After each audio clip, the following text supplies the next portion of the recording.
Gracias, te doy un saludo muy afectuoso aquí a nuestra audiencia. Buen jueves. El proceso político de nuestro sexenio nuevo, que es básicamente como nos comportamos en México, desde el siglo pasado ha comenzado y con él, sin duda, los retos nuevos que tienen que ver, me parece, en una primera mirada, con el inicio de la presidencia de la doctora Claudia Sheinbaum, sobre todo por lo que toca. Primero, si vemos ese perfil de identidad ideológica, si cabe decirlo así, ese flanco, vamos a ver cómo se desarrolla, porque las formas y los símbolos sin duda son importantes, al no provenir formalmente del régimen del PRI, pero también es cierto que en el territorio de la realidad veremos si esto pasa justamente por algunos rubros, por ejemplo, por el de la administración tributaria, que le haría mucho bien al país y además, sobre todo, viniendo de un espacio político de izquierda, realizar una política fiscal, una reforma al respecto, considerando la particularidad de su discurso de seguir con la circunstancia de las transferencias de efectivo y dado también el alto déficit público. También hay que apuntar que la calidad de la democracia en el terreno político depende justo de la calidad de la oposición. Allí, por ejemplo, no ha existido todavía, es las primeras horas, claro, pero no hemos escuchado una suerte de diálogo entre la administración pública y las oposiciones, y más allá de las formas y los símbolos que vimos en entre las cámaras del Congreso de la Unión, ahora que se reunieron el pasado octubre 1 con motivo de la toma de protesta, que hacen justamente alusión al mismo régimen político. Quizá recordamos como forma y como símbolo aquella impugnación que hizo retórica en su día Porfirio Muñoz Ledo, el presidente de la Madrid,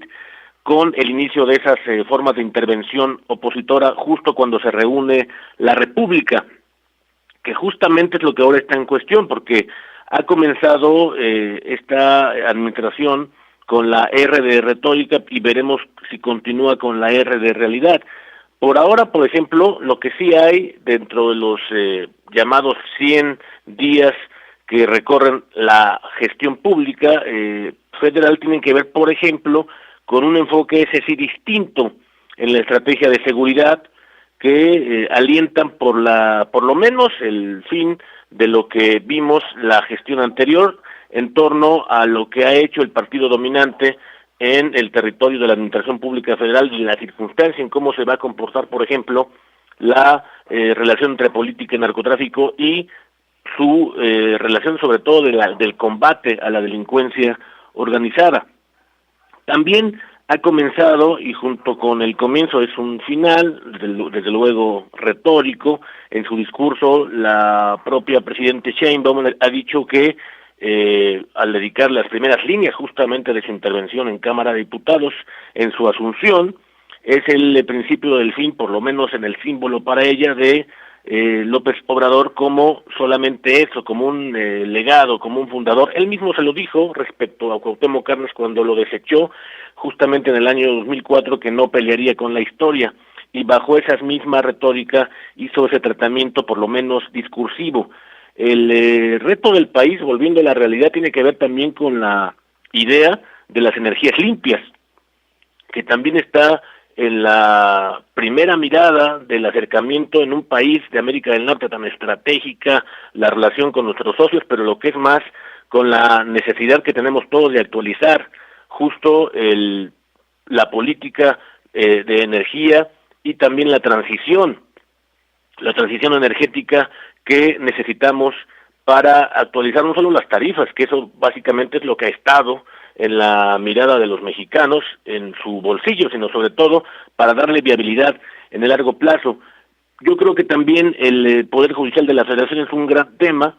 que no está limitado únicamente a la circunstancia retórica, porque si podemos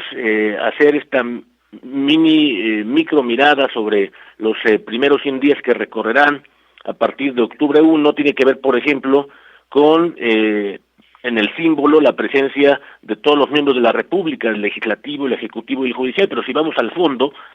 por ejemplo, está la circunstancia por la cual el Poder Judicial de la Federación han dado, como sabemos, múltiples recursos para suspender la implantación de la reforma en materia de justicia, más conocida como la reforma judicial, hasta que la Corte llegue al fondo, justamente. Al respecto, vale la pena simplemente poner en contexto que ahora mismo lo que se requiere para que tenga lugar, para que pueda hacerse realidad, en otras palabras, esa reforma judicial, que el INE desde el punto de vista retórico ha anunciado que ya lo está haciendo, no se entiende cómo, pero por lo menos retóricamente sí lo hace, es justo que la autoridad del Consejo de la Judicatura Federal le entregue el listado total de jueces, magistrados y ministros, como lo ha requerido ya el Senado. No se lo ha entregado justamente porque hay un montón de recursos procesales que se lo impiden, y vale recordar que es la Judicatura Federal la última instancia para que entreguen esa información con arreglo a la Constitución. Claro que lo pueden obtener por vía de transparencia o por otros medios, pero también resultaría en otra impugnación si lo hacen. Con todo y ello, también hay que recordar que hay un juicio electoral que ha iniciado la propia Judicatura ante la Sala Superior del Tribunal Electoral del Poder Judicial de la Federación, justo para impedir que el INE continúe con la retórica y también con la organización de ese proceso electoral judicial, dado que el juicio electoral está tramitado, dado que no hay una legislación secundaria. Y como sabemos, el INE pues no tiene facultades legislativas para terminarlo de cuajar.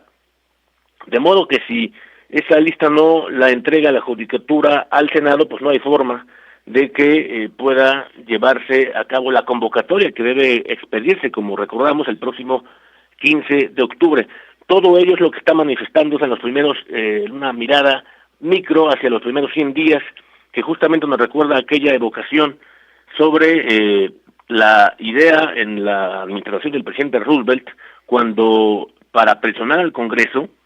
en plena crisis financiera, se puso este margen de cosas de los primeros 100 días, Teodoro, para recordar también que ahora que se instala de nueva cuenta un régimen hegemónico, las presiones al Congreso van a provenir justamente de las diversas facciones del oficialismo. Veremos cómo se comportan esos primeros 100 días y sobre todo todas las facciones, no en la oposición, sino en el oficialismo y la calidad de la democracia y qué margen de oposición.